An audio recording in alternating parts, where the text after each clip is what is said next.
Well, here we are again. It's another day in paradise here at the O'Neill patio. Today we're going to do something a little different, kind of taboo for some of you. We're actually going to be cooking with beer. You know, a lot of people cook with beer, but they generally don't put it in the food. They're just drinking it. We're actually going to put it in the food, make some flavor out of it. What we did a couple of days ago, we bought some Italian sausage. We poured beer in it, just enough to cover the sausages. Put them back in the refrigerator and let them sit for a couple of days. The other ingredients we're going to need for this in particular recipe and dish, you're going to need 2 tablespoons of Worcestershire sauce.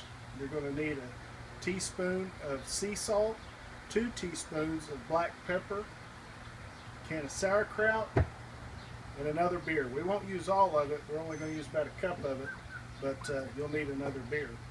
Before we do anything else, we need to get these in our smoker, and we're going to let these go for about an hour in that smoker, and we're running about 250 is what we're running on the smoker. So we're going to get those in, and in about an hour, it'll be a lot shorter for you, but we're going to wait an hour, and then we'll come back and we'll do some sauerkraut.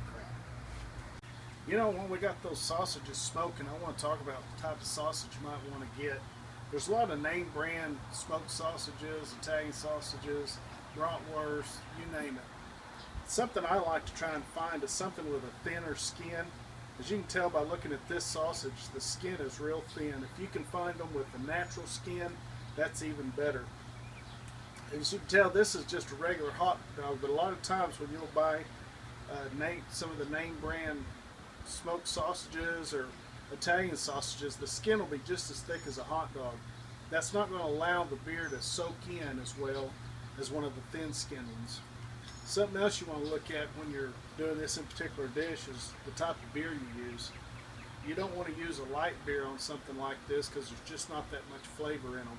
You want to go with a dark beer, something like a Budweiser Crown, maybe a Miller Fortune, something like that, where it's a darker beer and the flavor's a lot stronger.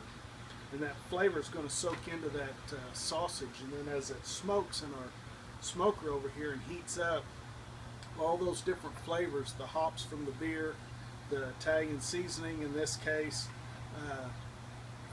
all those flavors are going to start to just expand and pop and explode, kind of like a family meeting when everybody decides to vent and let everything off their chest. Once everything starts to get hot and heated up, everybody lets everything out and it's out on the table. That's what's happening inside this sausage. And the love of the smoke is going to squeeze all those flavors back together, and all the bad stuff like the alcohol and the bitterness is going to sleep right out of that sausage, and the only thing that's left is going to be the wonderful flavors left from the hops and the seasoning of the sausage. So make sure you use a dark beer when you do this recipe. Make sure you find a thin skin on your sausage, and that'll make it a whole lot better. Alright guys, it's been about an hour. I know y'all it was like a few seconds for y'all, but we're going to pull that out and show you what we got. Our sausages are just about where we want them, right there. You see they've smoked, the skin's tightened up. They've not gotten so hot that they're exploding. That's why I wanted to smoke them for about an hour at a lower heat, because if they explode, then all that moisture is going to go everywhere. We're going to lose it. So I'm going to put those back in, and we're going to get started with our sauerkraut. We're going to open up our fire pit. We've got a good fire going in there. It's nice and hot. As always, cast iron. Can't live without it. We're going to go with our sauerkraut. We're just going to go ahead and put that in there. Notice we didn't put no butter, no oil, none of that in there. Just 1 can of sauerkraut. I'm going to use the 1 teaspoon of sea salt, 2 teaspoons of black pepper, 2 tablespoons of Worcestershire.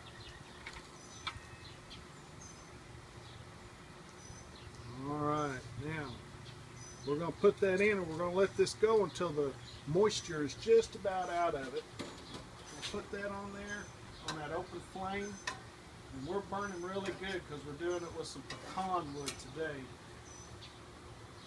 So we're going to let this go until our sauerkraut begins to turn brown. I'm not going to let it get completely brown just yet, but we're going to try and get some of that moisture out of it, get all those ingredients soaked into the sauerkraut, and then we'll be right back and add some beer.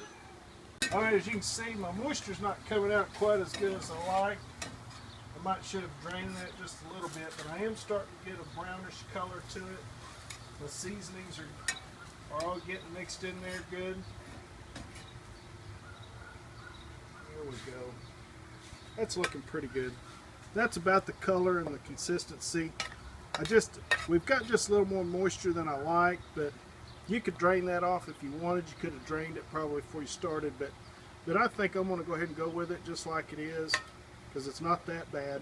But you can see the almost brownish color to the sauerkraut. Now I'm going to add the beer, and I've let this get to room temperature before I put it in there.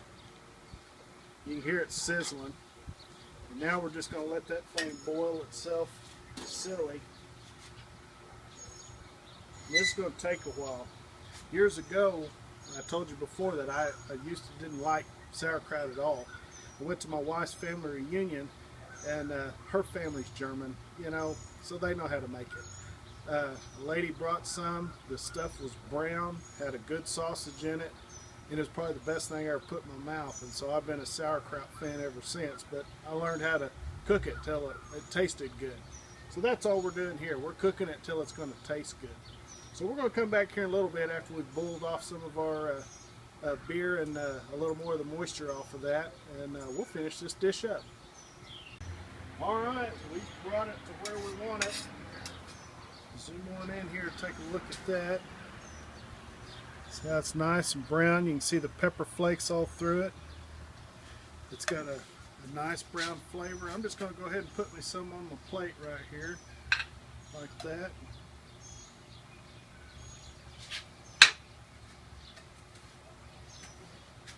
Put that in here to keep it warm. Put that aside. I'm grabbing one of these sausages. Pick the one I like. I like mine a little more done than some. Right there.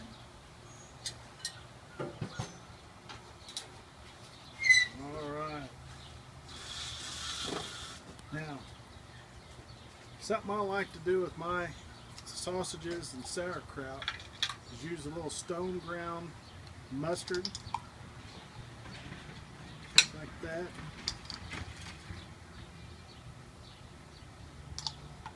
Set that aside. Look at this. Look at that skin, nice and tight. Look at the juice that just ran out of that. There's a nice smoke ring going there. If we would have took that just a little longer, imagine 2-3 hours smoke on one of these sausages. Oh my gosh, that is just divine. We're going to take that, we're going to put us a little bit of sauerkraut on here, just like that. A little mustard, just like that.